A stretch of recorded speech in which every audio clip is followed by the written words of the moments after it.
Hello दोस्तों। आज हम पढ़ने वाले हैं अनसुपरवाइज्ड एल्गोरिथम, जिसमें हम पढ़ेंगे क्लस्टरिंग एल्गोरिथम। के मीन्स प्लस प्लस। आज हम बात करेंगे अनसुपरवाइज्ड मशीन लर्निंग की। बेसिकली जब हमारे पास F1 F2 F3 ऐसे ही Fn फीचर्स देखे हैं, लेकिन उसका आउटपुट हमें गिवन नहीं होता, तब हम अनसुपरवाइज्ड मशीन लर्निंग यूज़ करते हैं। हम उसी जब फीचर्स का यूज़ करके क्लस्टर बनाते हैं तो हम उसको क्लस्टरिंग बोलते हैं। अब ये बनता कैसे है? एग्जाम्पल लाइक हमारे पास मैंने F1 और F2 दो फीचर्स लिए, इन दोनों के बीच का डाटा पॉइंट मैंने प्लॉट किया। प्लॉट करने के बाद क्या होगा कि एक ग्रुपिंग करेंगे, इसको बोलते हैं क्लस्टरिंग। हम यही क्लस्टरिंग को क्लस्टरिंग एल्गोरिथम में पढ़ते हैं। अब क्लस्टरिंग एल्गोरिथम क्या होता है? इसके तीन टाइप्स होते हैं: के मीन्स क्लस्टरिंग, हायरार्किकल क्लस्टरिंग और डी स्कैन क्लस्टरिंग। हम बात करते हैं के मीन्स क्लस्टरिंग की। के मीन्स क्लस्टरिंग की हम देख लेते हैं ज्योमेट्रिकल इंट्यूशन ये काम कैसे करता है। पहले हमारे पास कुछ फीचर्स है, मैंने उसका प्लॉट किया कुछ डेटा पॉइंट्स। ठीक है, इधर भी कुछ डेटा पॉइंट्स प्लॉट किए। अब हमने लगाया के मीन्स पे, के मीन लगाया। अब क्या होगा, ये जो डेटा पॉइंट्स है वो एक ग्रुप बन जाएंगे, इधर एक ग्रुप इधर भी बन जाएगा। इसी को बोलते हैं क्लस्टर वन क्लस्टर टू या ग्रुप वन ग्रुप टू। ये समझते हैं मैथमेटिकल इंट्यूशन क्या होता है। एज्यूम मैंने के इक्वल टू टू लिया है। अब के क्या होता है आज बताऊंगा। के इक्वल टू मतलब दो पॉइंट्स, यहाँ पे हमारे पास कुछ डेटा पॉइंट दे रखा है, इधर भी कुछ डेटा पॉइंट है। हमने क्या किया, हमें देखना है कि ये कौन से ग्रुप में जाएगा, ये पॉइंट या ये पॉइंट ऐसे ग्रुप में जाएगा, इसका सेंट्रोइड किधर होगा। तो हमने क्या किया कि ये जो पॉइंट है सेंट्रोइड वो राइट साइड मूव करता है, और ये और point centroid left side move करता है। फिर काम कैसे करता है? बेसिकली जब हमने यहाँ पे सेंट्रोइड को दोनों परपेंडिकुलर लाइन से हम जोड़ देते हैं, ठीक है, देन उसके बाद ये जो सेंट्रोइड होता है वो नियरेस्ट पॉइंट ढूंढता है कि जहाँ वो मूव करेगा। वैसे ही ये पॉइंट भी नियरेस्ट पॉइंट ढूंढता है सेंट्रोइड ये कहाँ मूव करेगा।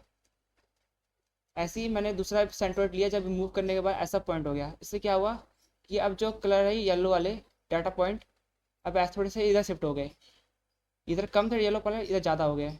अब इधर से क्या हो गया, इधर वाले पॉइंट येलो कम थे, इधर वाले अब हट गए, अब पूरा पिंक हो गया। अब ऐसे ही at a time at infinite time जब ये क्लस्टर बनेगा तो इधर पूरा पिंक पोर्शन आ जाएगा, इधर येलो पोर्शन आ जाएगा। इसका जो सेंट्रोइड कहलाएगा, एक जो सेंट्रोइड वन कहलाएगा इस क्लस्टर का, इस सेंट्रोइड टू कहलाएगा इस क्लस्टर का।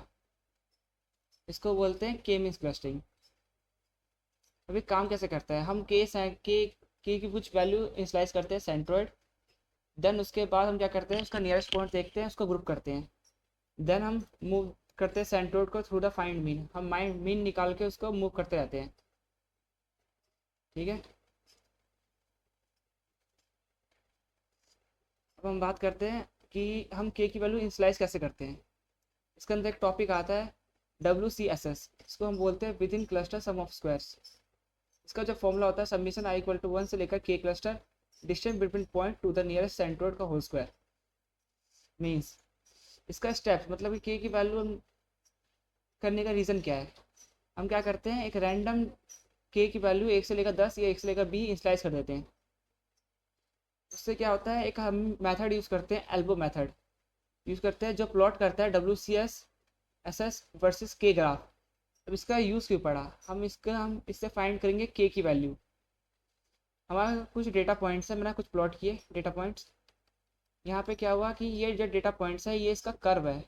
इस कर्व पे ना ये वैल्यू के की वैल्यू थोड़ा सा क्या बोलते हैं उसको, कर्व है, इसलिए जो पॉइंट आएगा यहाँ पे यही इसकी ना के की वैल्यू कहलाती है। जैसे के इक्वल टू 3 यहाँ पे, ऐसे हम इसका के की वैल्यू वेस्ट फाइंड करते हैं। अब इसके अंदर दो टॉपिक आता है कि इक्विलिब्रियम डिस्टेंस और मैथन डिस्टेंस। हम दो पॉइंट के बीच में हमें डिस्टेंस निकालना होता है, हम इक्विलिब्रियम डिस्टेंस यूज़ करते हैं और मैथन डिस्टेंस। मैं पी पॉइंट दे रखा है P1 point x comma Y, P2 x2 y2। इसका इक्विवेलेंट डिस्टेंस निकाला हमने, जो है x2 minus x1 plus y2 minus y1 का होल स्क्वायर, इसका रूट। मैनहट्टन डिस्टेंस क्या लाता है, x2 minus x1 plus y2 minus 1 का मॉड। अब इक्विवेलेंट डिस्टेंस हम कब यूज़ करते हैं, जब हमें स्ट्रेट पाथ निकालना हो। ये तो ज़्यादातर हम इसको इमेज प्रोसेसिंग यूज़ करते हैं कि हमें बस डायरेक्ट स्ट्रेट पॉइंट मिल जाए, शॉर्टेस्ट पाथ, इसलिए हम यूज़ करते हैं। और मैनहट्टन डिस्टेंस कब यूज़ करते हैं हम, जब हमें ग्रिड के पाथ में रखा हो, मतलब ब्लॉक कुछ ट्रैवर्स ऐसे ऐसे हमें कुछ करना हो, ट्रैवर्स अलग अलग ब्लॉक में, तब हम मैनहट्टन डिस्टेंस यूज़ करते हैं। इसका मेन काम आता है पाथ फाइंडिंग गेम्स करने के लिए यूज़। ठीक है, अब इसके अंदर एक टॉपिक आता है जिसको बोलते हैं रैंडम इनिशियलाइजेशन ट्रैप प्रॉब्लम। इसको हम के मीन्स प्लस प्लस प्रॉब्लम बोलते हैं। बेसिकली होता क्या है इसके अंदर, हमारे पास कुछ डेटा पॉइंट्स हैं, मैंने कुछ प्लॉट किए हैं डेटा पॉइंट, कुछ डेटा पॉइंट यहाँ पे हैं, कुछ डेटा पॉइंट यहाँ पे हैं।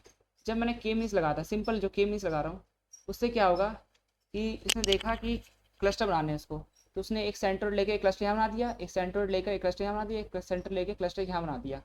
ठीक है, लेकिन ऐसा भी तो हो सकता है ये क्लस्टर ऐसे बन जाए, क्लस्टर एक क्लस्टर ऐसे बन जाए और एक बड़ा सा क्लस्टर ऐसे बन जाए, इसका सेंट्रोइड यहाँ पे आए, इसका सेंट्रोइड यहाँ पे आए, तो इसको बोलते हैं overlapping problem of the centroid.